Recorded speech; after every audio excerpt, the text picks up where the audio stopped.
نوم مې الهام ده، لغمان ولایت اوسېدونکی یم او فلحال دلته په کابل ولایت کې خیاطي دکان کې کارګر یم، خیاطي کوم.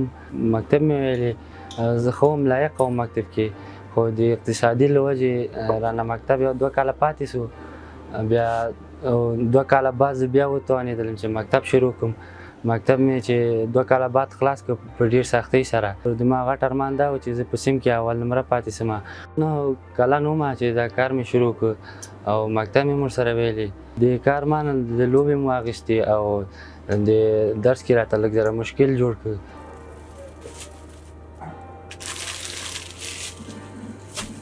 باوجود چې ډېر تکلیفونه او مشکلات یې تېر کړي، د هغې تر څنګ خو خپله هغه مسؤلیتونو ته رسیدګي کړې ده، خو ډېر مشکلات یې لیدلي په خپل ژوند کې.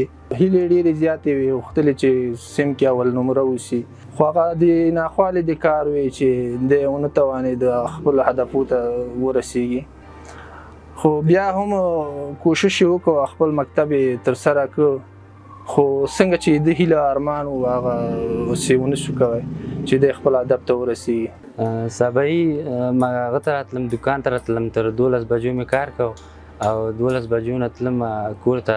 بیا مې کتابونه اخیستل، مکتب ته تلم.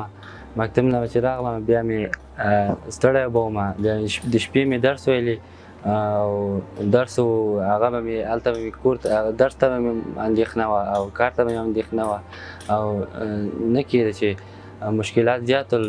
دغه و چې درسو کې لږ پاتې راغلم.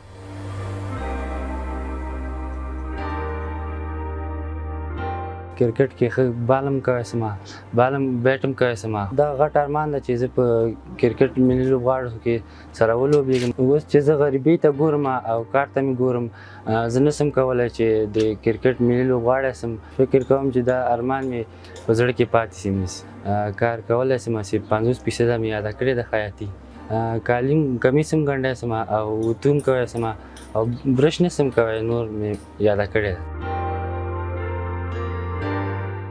له کورنیو نه دا غواړم چې خپل اولادونه ځوانان سي بیا کار ته وهڅوي چې کار وکړي.